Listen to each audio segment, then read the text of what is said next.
Assalamualaikum warahmatullahi wabarakatuh. Perkenalkan, nama saya Aan Setia Asih. Saya mahasiswa program studi farmasi semester 6 di Universitas Buana Perjuangan Karawang. Pada kesempatan kali ini, saya akan menjelaskan sedikit rangkuman jurnal yang berjudul Kepatuhan Pelayanan Farmasi Klinik di Rumah Sakit RSUP Dr. Wahidin Sudirohusodo. Jadi langsung aja, pelayanan farmasi klinik itu apa sih? Pelayanan farmasi klinik merupakan salah satu pelayanan kesehatan yang berorientasi kepada pasien, sehingga perlu dilakukan kesesuaian standar pelayanan farmasi klinik untuk menciptakan pelayanan yang bermutu dan berkualitas.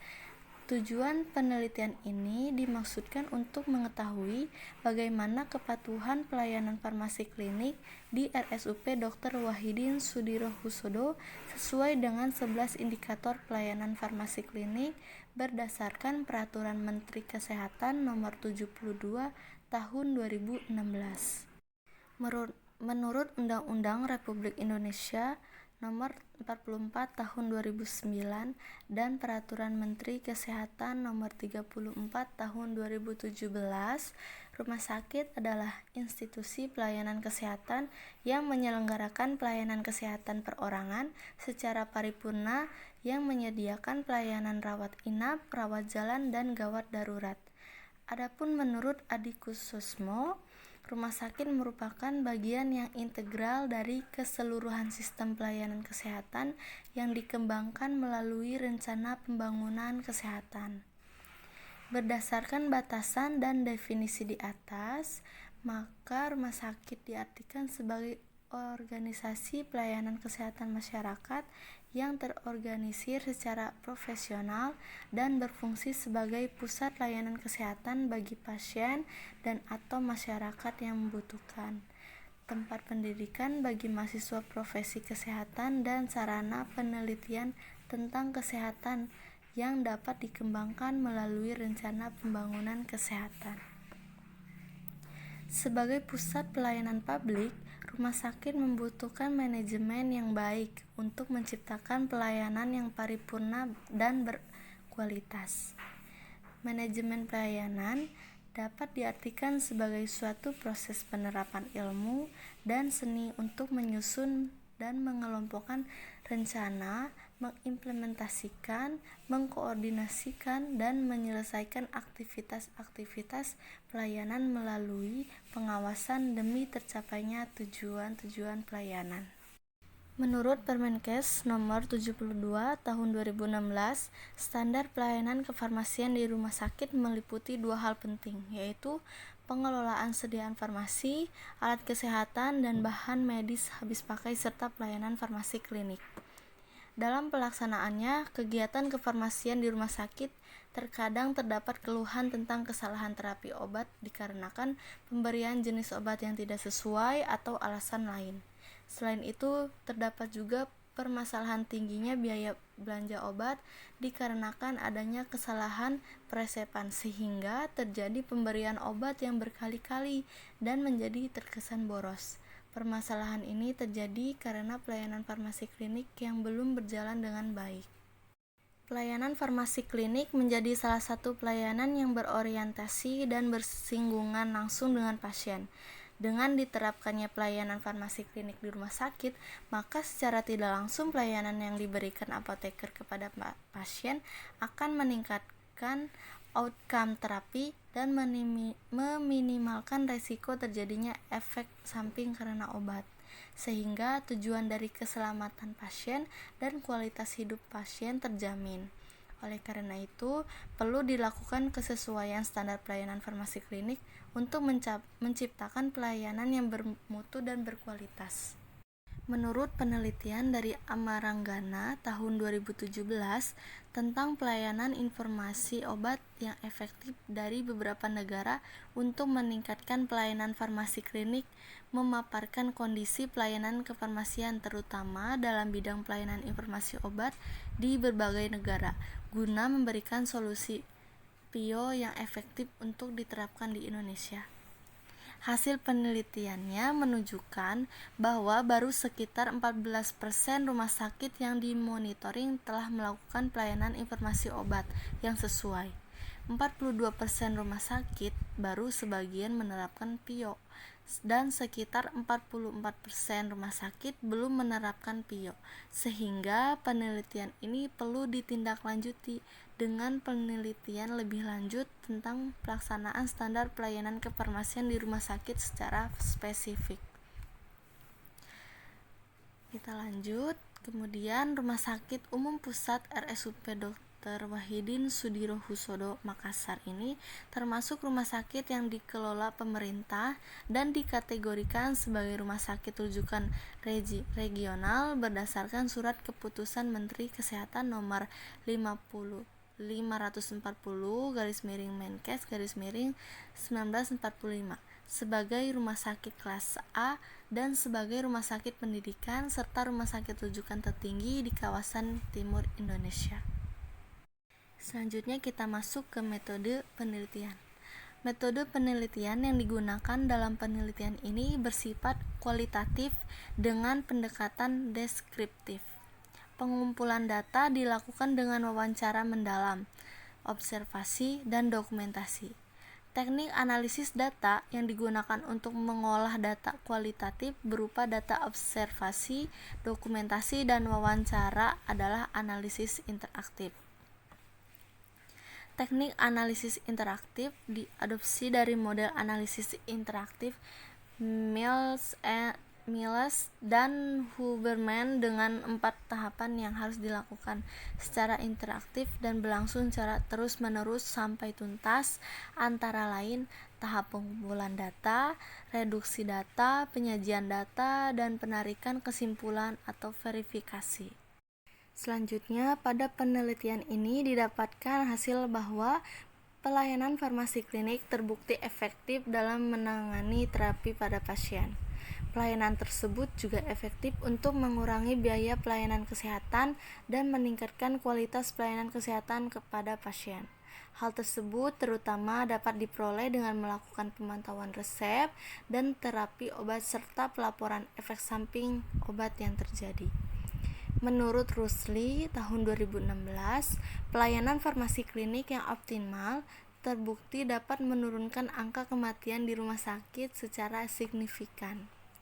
Dalam pelaksanaannya, terdapat 11 indikator dalam pelayanan farmasi klinik yang pelaksanaannya sebisa mungkin dilakukan secara optimal untuk dapat menurunkan angka kematian di rumah sakit secara signifikan. Adapun yang termasuk dalam pelayanan farmasi klinik menurut Permenkes nomor 72 tahun 2016 tentang standar pelayanan kefarmasian di rumah sakit, yaitu meliputi pengkajian dan pelayanan resep, penelusuran riwayat penggunaan obat, rekonsiliasi obat, pelayanan informasi obat atau PIO, konseling visit, pemantauan terapi obat atau PTO, monitoring efek samping obat atau MESO, kemudian evaluasi penggunaan obat atau EVO, dispensing sediaan steril, dan pemantauan kadar obat dalam darah atau PKOD. Layanan pengkajian dan pelayanan resep dilakukan untuk mencegah terjadinya kesalahan dalam memberikan obat.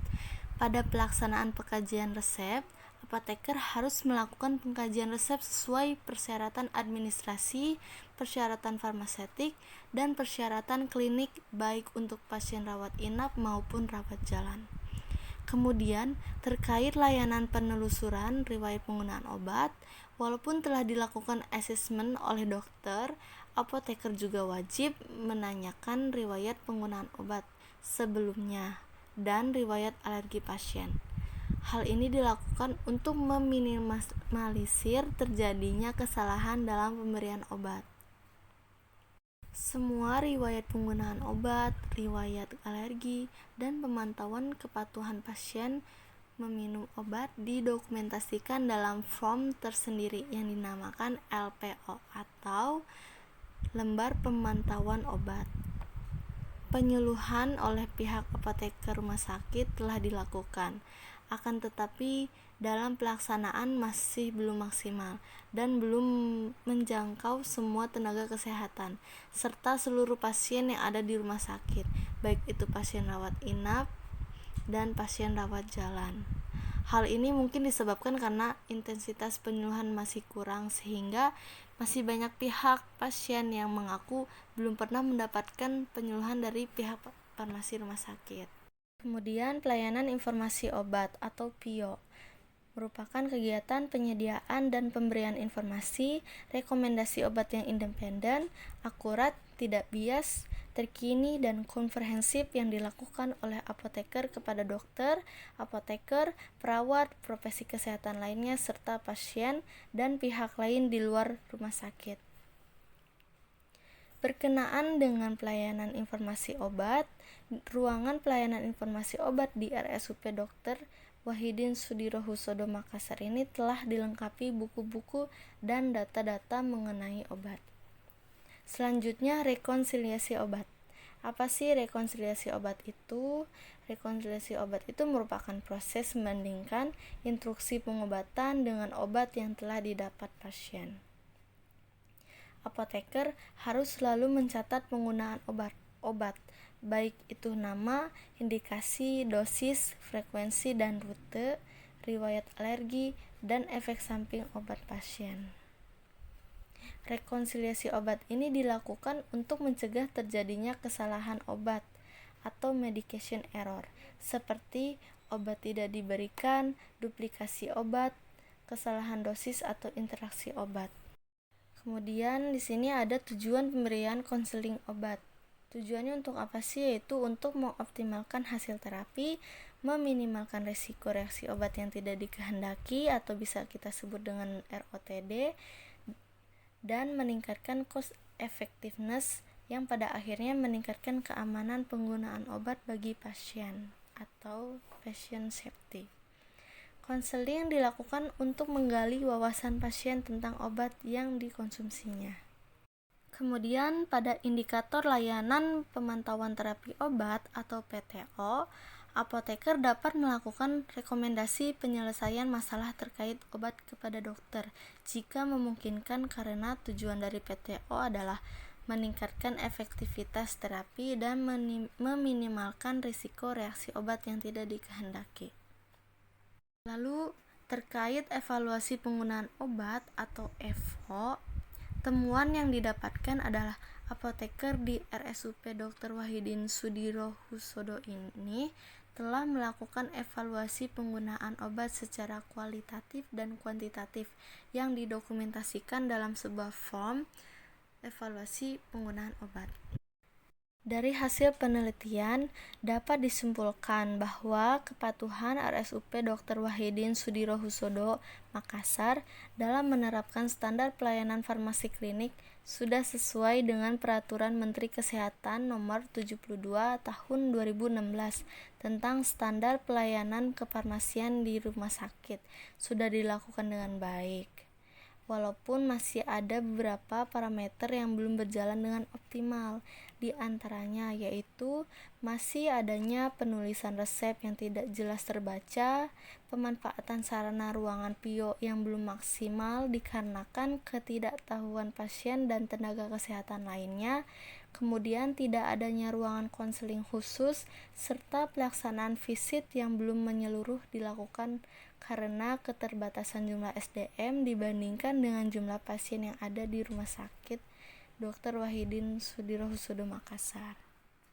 Sekian presentasi yang bisa saya sampaikan, kurang lebihnya mohon maaf. Wassalamualaikum warahmatullahi wabarakatuh.